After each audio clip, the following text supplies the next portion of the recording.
I'm joined today by Max and Samar from Temporal. Temporal is a durable execution platform, which basically means that they will help you make sure that certain processes always complete regardless of external factors at scale. We talk about why Temporal is so good at working with enterprises. Started to get external adoption from a bunch of big companies like Airbnb, HashiCorp, Box, Coinbase. Why Temporal pays salespeople on consumption only. They actually make money when customers actually are using product, and it creates a very good alignment. And their tips for hiring great people. Have clarity. Like, how do you excite someone? Enjoy the episode.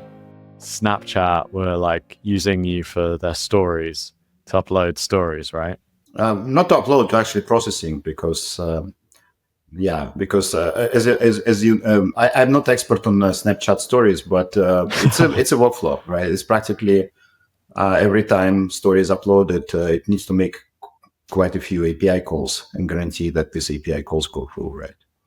So for us, like there is this team called Snap Discover, which basically, like as Max said, every time a story is posted, there is a temporal workflow, which is orchestrating a bunch of backend actions before that story starts showing up in other people's timelines and all of those essentially.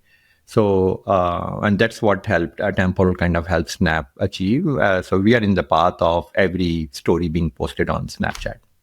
Yeah, that's absolutely wild. Was it scary the first time you turned that on? Yeah, absolutely. And then it's wild. And then just now you can imagine essentially New Year's Eve, how many of those stories are being posted essentially. So it's like, it's in very insane scale also that you have to handle. This episode is brought to you by WorkOS. If you're building a dev tool, at some point, your customers are going to start asking you for enterprise features. WorkOS offers you single sign-on, skim provisioning, and audit logs out the box. WorkOS is trusted by Perplexity and Vercel, as well as Workbrew, a homebrew management startup that I recently interviewed. I just told Mike that WorkOS is the sponsor, and this is what Mike said. Yeah, so WorkOS isn't paying me any money for this. I pay WorkOS money for this, but WorkOS is like one of the best developer tools I've like ever used. It's the documentation and the experience with building with them is so good. Like I initially was almost like, okay, this seems expensive, but then I built an integration with them in about 20 minutes that I had spent 2 days bang my head off the wall trying to build it directly with Okta. And then with WorkOS, I then have like many SSO providers like supported instead of just one. So yeah, like for me, WorkOS is one of the nicest developer experiences I've encountered in the last like 5 years, probably. And it's not surprising because a bunch of the developer team are ex-GitHub and therefore very good at their job. Go to workos.com to learn more. I'm guessing from their point of view, it was probably like quite relieving to just hand it over to you guys. Yeah, this is where probably the one of the key value propositions of the platform is, you build your application, and this is a platform which is kind of on one side, it's giving you an amazing developer experience for building those applications in a developer-friendly way. But at the same time, it's kind of offloading a lot off of your hands, like scalability, reliability, resiliency, and all of those kind of challenges, which developers spends like 80% of engineering eventually turns out to be not your business logic. It's about all of those guarantees developers have to build to run those applications in a highly scalable fashion in a reliable way. And this is where Temporal really shines. You know, like every startup starts with a monolith, right? And then because all they care about proving their technology. So they are kind of building those systems and with a goal that initial goal typically for them is to prove it out, find a go-to-market fit, and then start scaling those systems. So what typically ends up happening is all of the technical choices typically those startups make during the earliest phase of their career are very different. Because they have different goals in mind, essentially. They prioritize things around finding the go-to-market fit or time to market, and all of those things are much more higher than whether this thing can scale. But then once they find that go-to-market fit and they start going into the scale mode, what ends up happening is you are now typically ripping out the entire system you have built during the initial phases, and then now building it for longevity, reliability, scale, and all of those challenges starts coming in. And then suddenly this is where the entire focus of the company changes into keeping up with that scale rather than adding more and more value. The thing that drives me and Max is these startups, when they are really building their system for the very first time, they focus on, they don't have to rewrite it again. Like they build it, once they find their go-to-market fit, it just scales for them like very smoothly underneath the covers, and they can offload all of those challenges to us and handle those as part of the platform. Yeah. But I think it's worth mentioning that the reason they pick us at the first phase, because it's actually faster to build with us.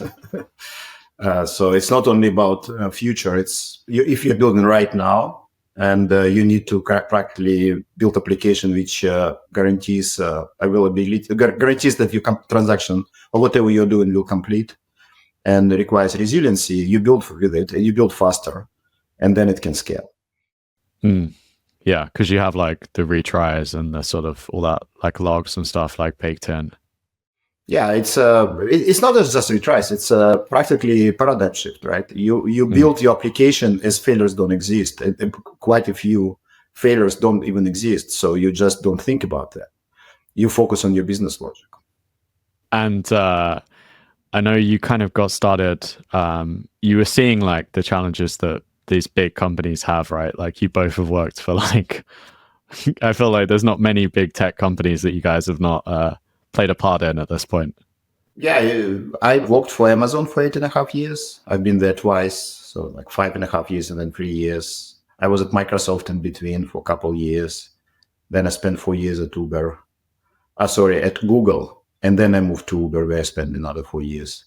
So I wasn't a small startup before that in the .com bubble days. In the last 5 years, we've been building Temporal from the ground up. Yeah. And I have a very similar career trajectory as Max, like mostly spend my time in those larger companies. Like I started my career at Microsoft, spent a decade there building mix of developer platforms, tooling, and server products. And then I actually worked with Max back in 2010 at AWS. That's the first time I met Max when I joined the Simple Workflow team, which Max was leading there. Then actually ended up coming back to Microsoft Azure side of things this time for a couple of years. And then again got reunited with Max at Uber when both of us joined in 2015 within a month of each other. Was that a coincidence or? Complete coincidence, yeah. Really? We didn't stay in touch after I left the Simple Workflow team. The funny story there is I joined, I think in 2015, the Uber opened up an engineering office here in Seattle. And one of the things that attracted me there is Uber was started this journey on their microservices architecture. And to a point where by the time we joined, like Uber was in this phase, somehow they ended up in a place where they had more microservices than engineers in the company. So building any stateful application back then requires orchestrating calls across dozens of those microservices. So that entire microservices architecture back then was powered by Kafka 7 underneath the cover as the messaging backbone, and which was becoming challenging. So the Uber was starting to rethink like the messaging as a primitive back then. So that what's kind of pulled me in. And literally the next month, I saw Max's resume. Max actually even has an interesting story on his side also, which I think you should hear from him. But then I went up to the hiring manager and said, okay, if you really want to build messaging, you need to hire Max, essentially. This is the person you want to bring in. Max, do you want to continue with your end of the story there? Yeah, actually, just to give some background, I worked for Amazon. When I worked at Amazon, I was tech lead for the team which practically built their PubSub platform, kind of all the backend asynchronous communication. And it was well before Kafka was even conceived. So it was at the beginning of 2000s. And then this engine replication, like engine which does replication for messaging and storage, was used by the simple queue service. I think they still rely on the same design. We probably rewrote it 50 times already. But so practically I was in the middle of all these PubSub upgrades and a huge number of services which Amazon runs on the back end. And I was practically tech lead for that. So I saw all these use cases. That's why we realized that the kind of what we call these days event-driven architectures is actually not a good way to build large-scale systems at the back end. And we realized we need something like orchestration, and we had multiple iterations. But the third iteration actually ended up being there's a public release of the simple workflow service at AWS. And so we worked with Samar there. I was tech lead for that project. When I joined Uber, we kind of initially we hired practically to build a PubSub system to replace Kafka. And we actually built a project that's called Jeremy. And in reality, what happened is Kafka 8 came out and actually was much better product. And then just within Uber just decided to defund the project. So it didn't have enough funding to keep building it to the point when it actually can be become like it actually 60 team were using that. So it wasn't a toy. It was actually a production grade system. But at some point we just moved to this new project, which was called Cadence, that was based on the idea of the simple workflow, and where we practically started to think about orchestration, about how you build these durable systems, stateful systems. And this is where within 3 years, we've got over 100 use cases running on that. It was open source. So we started to get external adoption from a bunch of big companies like Airbnb, HashiCorp, Box, Coinbase. And then we practically started to be approached by VCs. We said, why are you not starting a company? And we actually, just true, me and Samar never discussed starting a company before that. We just were working on the open source project, making it successful. So it never was kind of immediate goal, let's say this way. We kind of, maybe one day it becomes big, because we knew it has to be big, because this type of approach and software was needed by everyone. So we clearly proved that Amazon, when we built simple workflow service, it was very widely used internally. Samar built a durable task framework at Microsoft, which durable functions run right now on. And so it was proved that it's engineers Microsoft liked it. And then at Uber, we got so much adoption and interest. And we started so we clearly saw that this is something which can be used by the whole industry. Every company needs it. And we certainly decided to start a company. And it's been 5 years since then. And before the Cadence project, now it's Temporal. It's still the same MIT license, so it's open source fully. There is no any shenanigans with the license, so the whole thing is fully featured that you can run it yourself. And quite a few companies are still doing that. Yeah, so that makes sense, because that was actually going to be my question, was like, how does it work when you kind of start a company based on like some open source work that you did at another company, but you basically just fork it, and then because it's open source, it's you can build a company based off of it. You technically don't need to fork it, but in that specific situation, we had all sort of legal and practical reasons to fork it.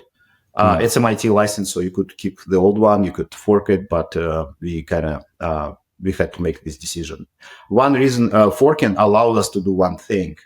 It allows to do backwards and compatible changes, because we, for 3 years at Uber, we never made a single backwards and compatible change. So we were running this at production at higher scale for hundreds of use cases and without interrupting them, right? And when we said, okay, we are forking, we are like, oh, this is our only chance, because we absolutely need to guarantee the same compatibility. And we've been doing that for 5 years since we started the company. But we knew that there were a huge number of thinks it's our chance. And we spent 1 year just creating our fork. Okay, obviously fork was fast, but when we got to the point, we said, this is production, first 1.0 release, this production release, it's blessed by us to be used in production. It took us 1 year since we started the company. Yeah. So we put tons and tons of features there. So, and at some point we kind of realized that we are kind of not convergent, and we practically had big kind of work on saying, okay, this is our release. We are not going to do any more changes. Yeah. Before we release that. That was a challenge, and we did it. That makes sense. There's like kind of that balance between like, as soon as people start using it, you kind of like slow yourself down to some extent by like having to make sure that you're not going to break things and stuff like that. But also you don't want to be doing that forever and not get it out there. That is true. Yes. And we certainly, in that year, if we had to do these changes in the backwards compatible way, it probably took us years. So that was certainly great that we had this chance. That's really cool. I feel like this is probably like the best possible way to start a company, isn't it? I mean, like it's such a like not cheap, but like, you know what I mean? It's like you've kind of, I think you, Max, you said on a podcast, like you had product market fit before you even launched, basically, because you've just proven this thing. You've built it while you still have like salaries and stuff like that. You proved it at a big company, and then you go build a company from that. It's really smart. Again, it's not that we had it all planned. Yeah. But it ended up like that. I think because we were super passionate about that. So we certainly been working on this in this space for practically 15 years or more, if you take our Pops Up background. So it kind of happened organically. We were trying to solve problem, and we found solutions. And then when solution became successful, the super nice thing about the whole VC ecosystem here in the US is that it allows you to practically, if you have something of value, and especially if it's open source project, so it's very visible, there is the whole kind of infrastructure around that with financing and help. Because obviously we have the best VCs in the world, and they help us a lot, and especially in the early phases when we started to build the company. Neither me and Samar managed a single person until we started the company. We were 100% engineers all our lives. Yes. When we left Uber, Samar was staff engineer, I was senior staff engineer. And the same thing kind of at Microsoft, I was principal engineer, but I never managed anyone. Samar the same. So we certainly had to learn on the job. Yeah. What things have you learned about? I gotta ask there. What kind of things have you learned about managing people since you started Temporal? Wow, that's been quite a journey for both of us. So, I think another way that I would rephrase that question is like earlier phase of the company is, as Max said, both of us knows this technology inside out. Like probably more than half of the code for Temporal for both backend and the client side experience is written by both of us essentially. So earlier phase of the company is, I would say, the biggest challenge would be recruiting. How do you get other people excited and bring those in? And for us to build a company, you need people. And by the way, both of us is being part of hiring engineers almost like large parts of our career. Even at Uber alone, probably when we joined the Seattle office was probably less than 12 people. And by the time we left, it was over 300 people, essentially. So we were actually very deeply involved on the recruiting side of things and building out the Seattle office for Uber also. But after starting the company, the first thing we found out is that's literally tip of the iceberg. That part of involvement, I've been part of maybe 400 interviews at Uber alone, essentially, during my 4 years there. But that was literally the tip of the iceberg, like building recruiting muscle in a company. How do you build a strong candidate pipeline? How do you build messaging to attract the top talent in those companies? And then building up a process to build an awesome customer, candidate experience while they are interviewing with you and all of that. There's just so much work that happens on the back end. So I think the very first problem that both of us ran into is recruiting. And it's been quite challenging during the early stages. What kind of things do you think of probably if you were advising another founder that was starting to recruit outside of their network, especially, first of all, are there any things that you would say to them? Have clarity. How do you excite someone? What's at the end of the day, what people are looking for is, especially when they are joining an early stage startup, is how they can go and have an impact. What is your founding story looks like? And can you excite people on that founding story? I think that goes a long way. And the other thing is, for one of the challenges that me and Max ran into, our earlier part of if you look at our career before starting the company, is more about like these larger enterprises. So we have worked with some of the top talent in the industry. But when we're starting a company, especially in those early stages, it's a very different profile of people who get excited or attracted towards that, essentially. And so initially, we actually didn't had a lot of experience pulling people out of our own networks. Eventually, all of those people followed us later. But then, especially during the very early stages, I think what kind of network you have, and then the profile for people that typically goes and take that high risk to join a startup is very different.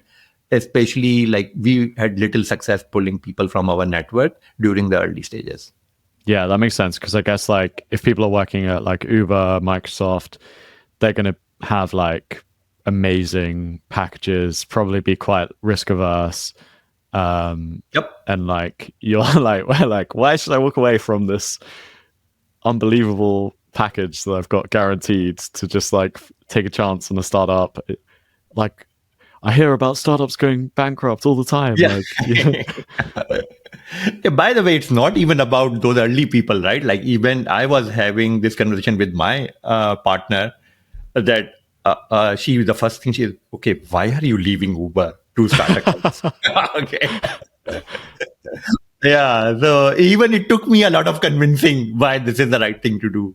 I feel like honestly, working on the West Coast for a big tech company must be like, as a programmer, must be like one of the greatest jobs in the history of humankind. Like, it's like fun, great rewards. Like, you know, it must be one of the best jobs ever. So it's pretty hard to like get people like if people are in that startup world, like then it's probably easier to recruit like people that are already startup people, I guess, at the beginning. And the interesting thing about our story is like you mentioned, like, oh, people working at Uber, right? Like one of the more natural fits for us was all of the people that were working on Cadence along with me and Max. Back then, Uber probably had like maybe 12 people team who was working on Cadence. No one came with us, just me and Max originally.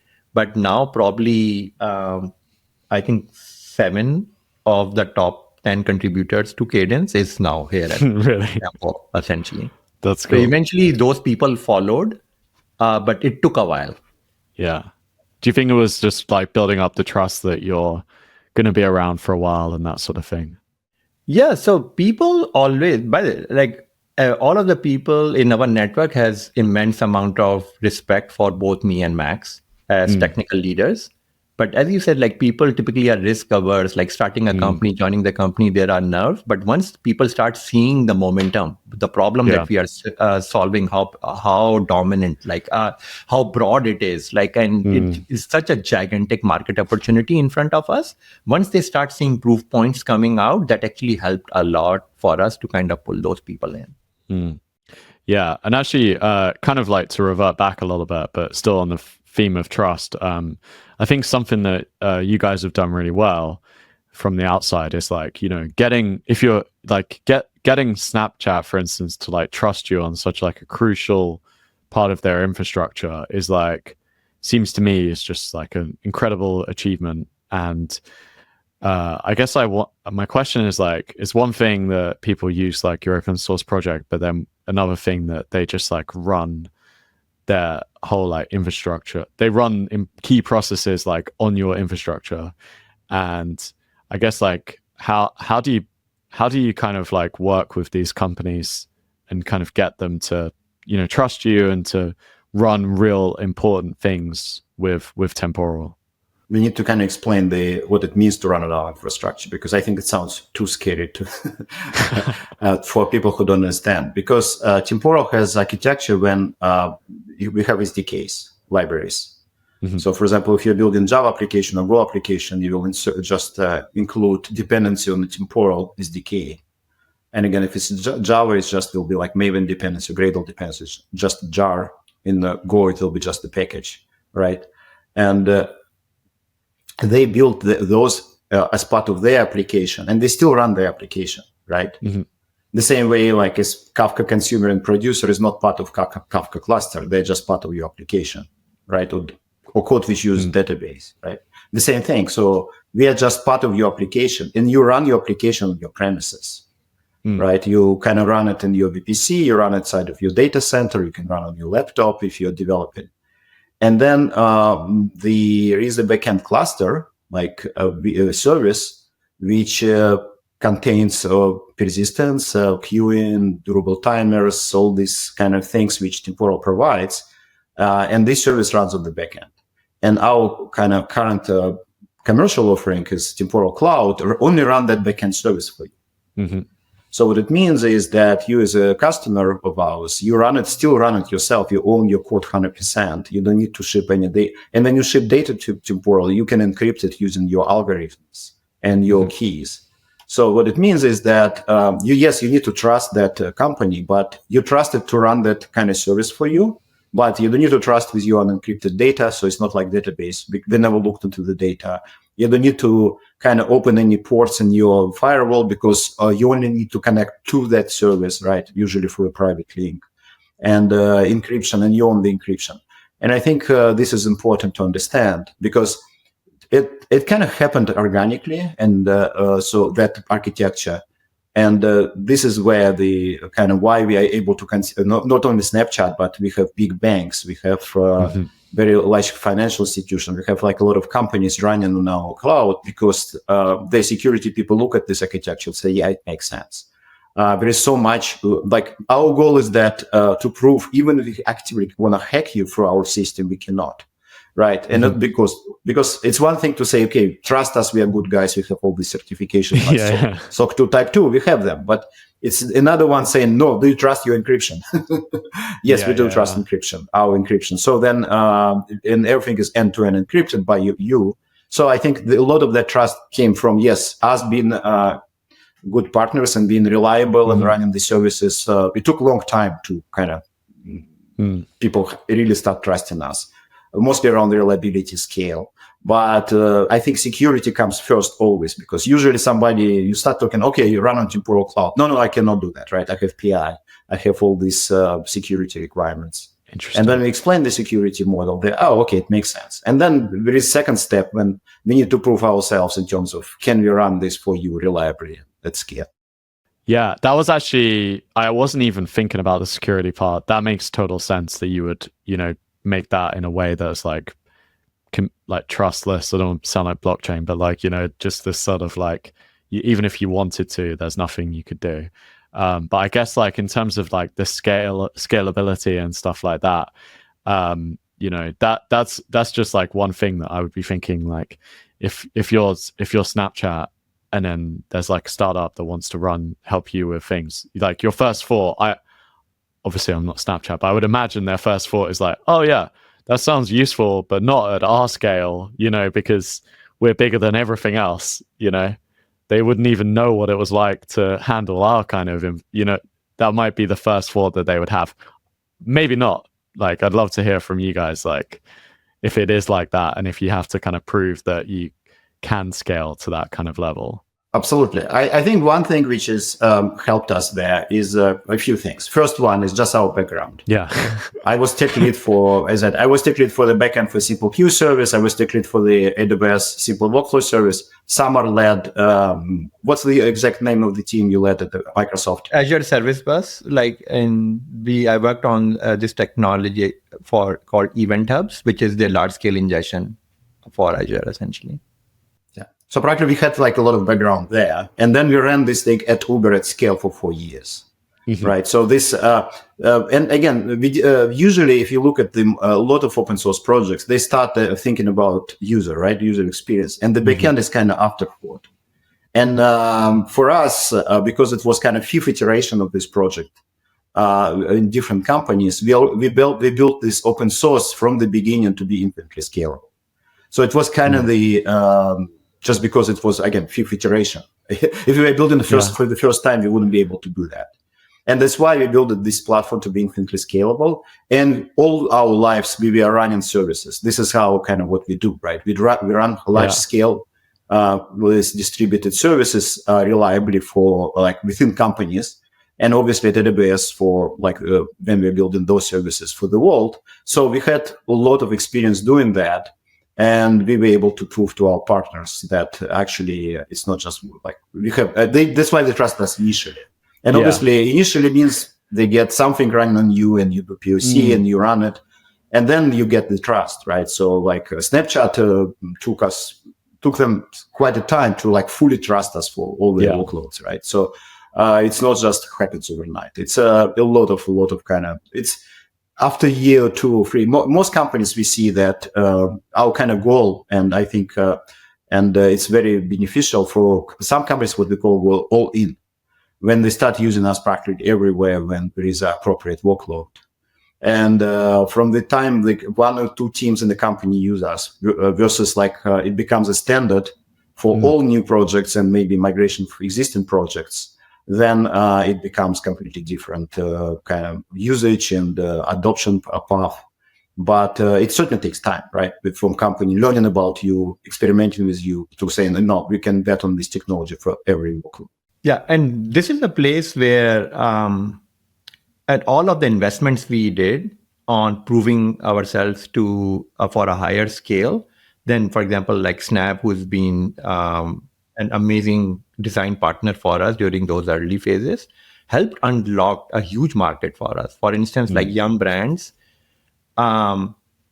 which is Pizza Hut and KFC. Well, essentially, like every mobile order is a temporal workflow that runs on cloud. So the interesting thing is, like for them, before coming on Temporal, the largest event for them was Super Bowl. Essentially here, Super Bowl in US. And eventually what they found out is their business was bottlenecked on their technical stack. And they have this thing called Taco Bell have this campaign that they run every Tuesday called Taco Tuesdays. Now, after porting over to Temporal, every Taco Tuesday is larger than a Super Bowl for them now, essentially.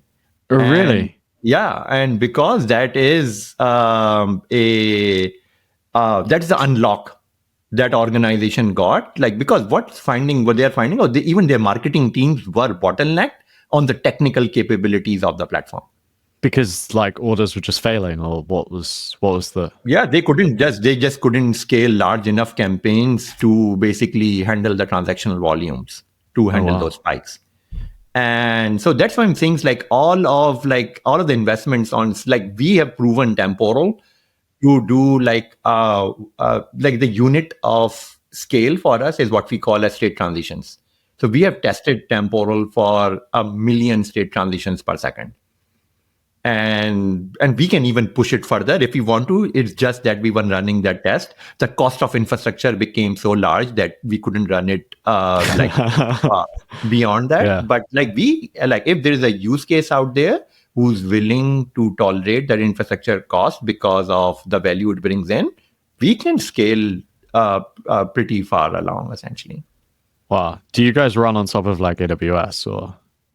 Today, there are 2 key parts to our system. One what we call as the control plane and the data plane. So when users are running their workload, it's mainly driven out of the data plane. So originally, we started with AWS for running both control plane and data plane. Now we support GCP also. So now you can have a customer powered their data plane out of either AWS and GCP. Yeah. Okay, cool. So you're as scalable as AWS and GCP are in the sense of like what capacity they have. Exactly. As long as we can keep on getting more capacity and hardware, essentially compute and storage from AWS or GCP, we can keep scaling linearly. Yeah. It also allows to go to multiple regions because we have customers which practically require to have presence in multiple places. tens of Amazon regions. So it helps us because it's very, very common to say, oh, my data cannot leave Europe, for example, right? So you need to make sure that their namespace, we kind of sell namespaces. Their namespace, when they create a namespace, they can pick a region and cloud provider. So it's very important for all this data governance, because even if it's encrypted, right? Like there are laws which say this data cannot leave, for example, Europe. Yeah, GDPR and all that sort of stuff. Yeah, great stuff. Yeah, and actually, just I was digging in because I just think this is really interesting. So I know you mentioned that you'll do like kind of like rollouts, like you'll start to say to people, oh, just try and run this part with with Temporal and then like scale upwards. And then obviously you guys have like the dream background of like, you actually did this already, you've proved it, you've got the credibility. I was wondering if there's anything else that you any kind of like tips you have for like other founders that are just starting to work with these big companies, the kind of things that big companies care about that, they may not have seen if they've not worked with these kind of huge scale companies. So every company is different. Maybe I can start and then Max, you can share your experience there also. For us, essentially the thing that worked for us, I think open source specifically played a big role for us because like, especially for a developer product and these engineers in those companies, they like to play with the technology before basically making a decision that, oh, this is a platform they are going to use for whatever problem or challenge that they are tasked with. So open source for us kind of played a very critical role for getting that broad awareness, or not only just broad awareness, getting an ability where people even just paying before even paying anything, they can try the technology, get a feel of the developer experience, get a feel of basically how they can run this thing if it needs to be in production themselves. And I think that kind of played a big role. And as you said earlier, that like both me and Max have been banging our head on this problem for almost like 20 years now, essentially. And so that credibility that we kind of brought in, that, oh, these are the people who's kind of, this is the fifth iteration of the technology stack they have built, is staying in that problem domain. So for us, I would say open source and that credibility and building similar systems in the past in these larger places were the two key factors that kind of helped us get that initial traction going for us.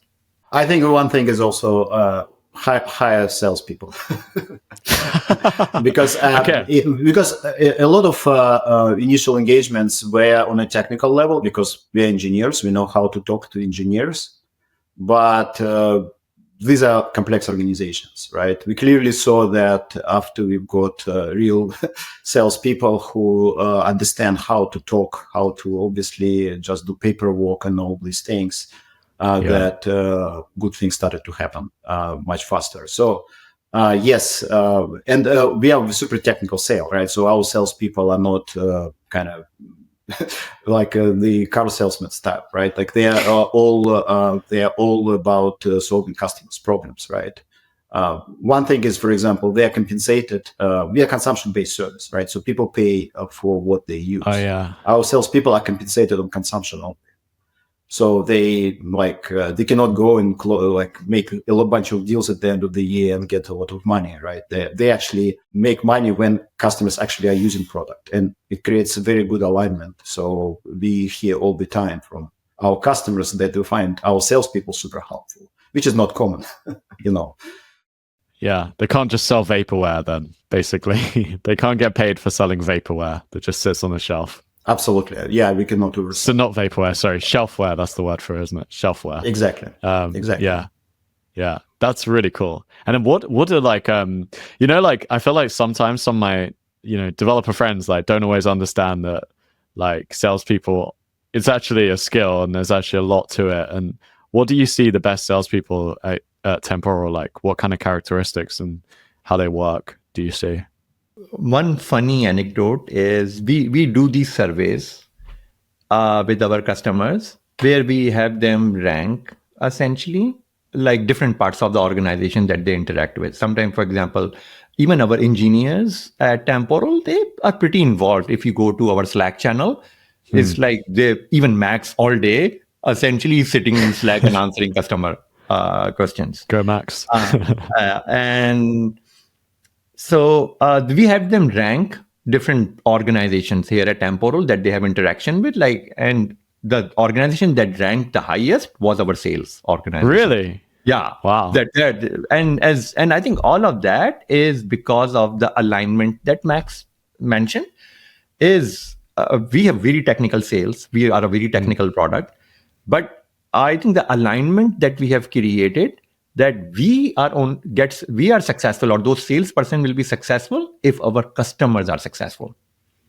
Because that's why they are driving consumption on top of the platform, is that they understand the technology, they understand the value proposition of the technology, and then they have built an application on top of us, and which is like functioning properly and then driving consumption.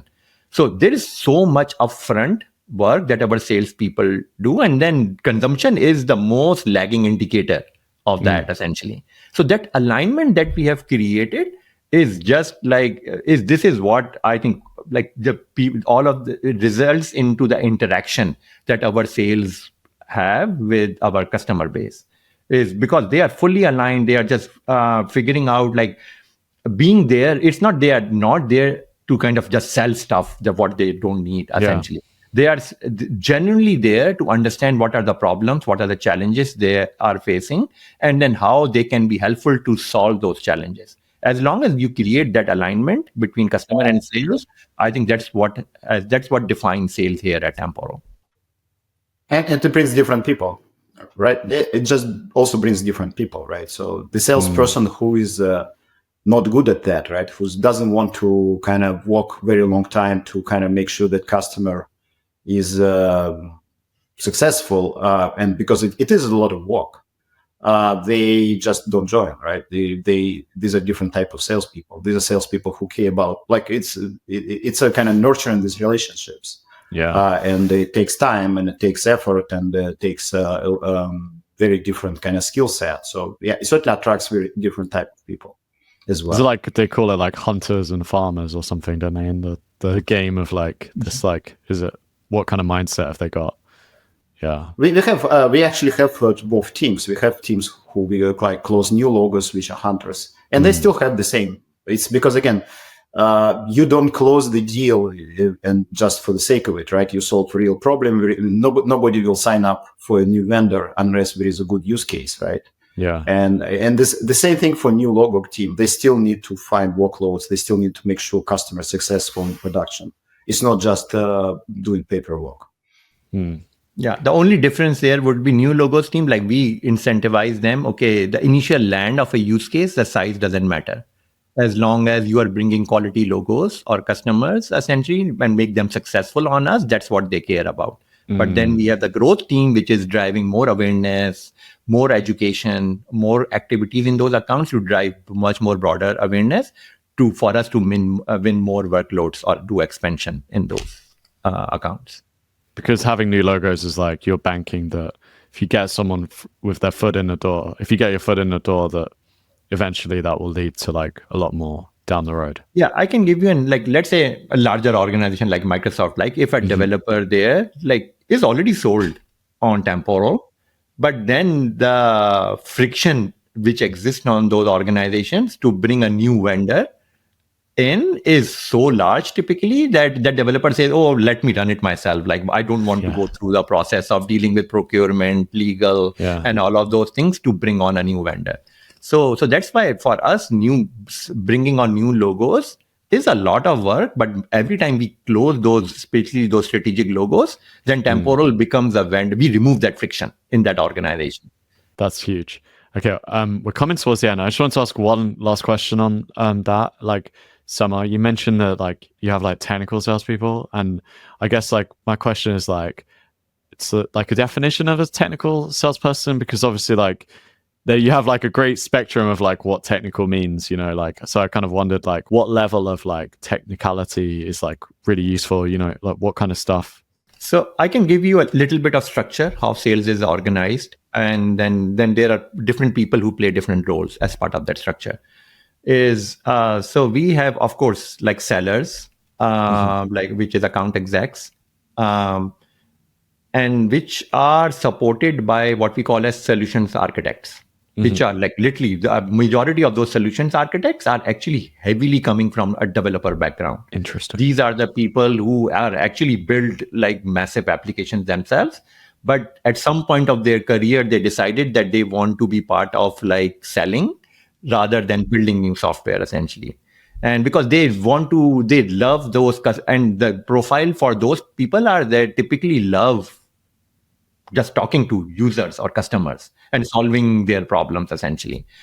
And so account execs and these solutions architects typically tag team. Whenever we have an opportunity going with an customer, these are the two people that tag team, where the account exec is kind of playing more of a role of a quarterback, essentially, who's kind of navigating figuring out what's the organization, who's the key decision maker here, and kind of orchestrating which are the team which is interested. So these are the team which is kind of running the strategy.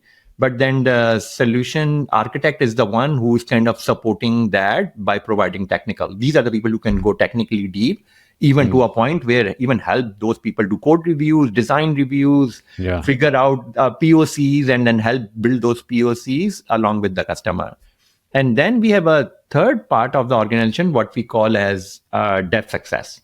Dev success, typically the way it runs is provide support, and it runs like post sell activities also. Is like once an account is now, there is an application build and it's now running on top, how do you support those? And if more questions or things comes along the way.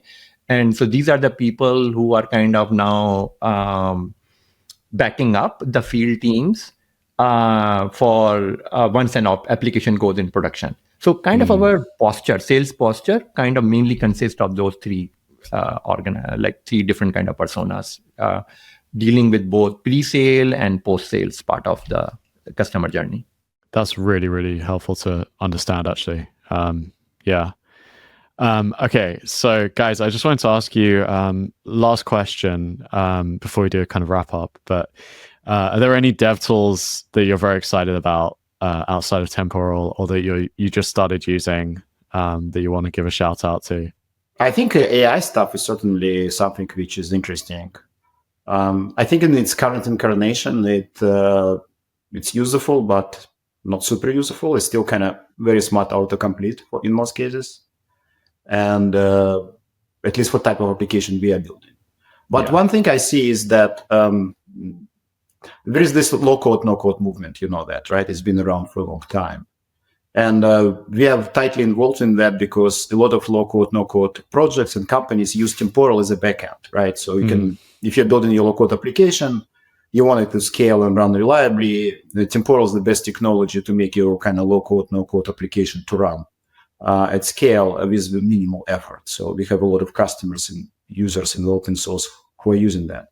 So I see the AI as kind of this new low-code, no-code. Oh, my camera acts on my hands moving too smart. You know, AI. The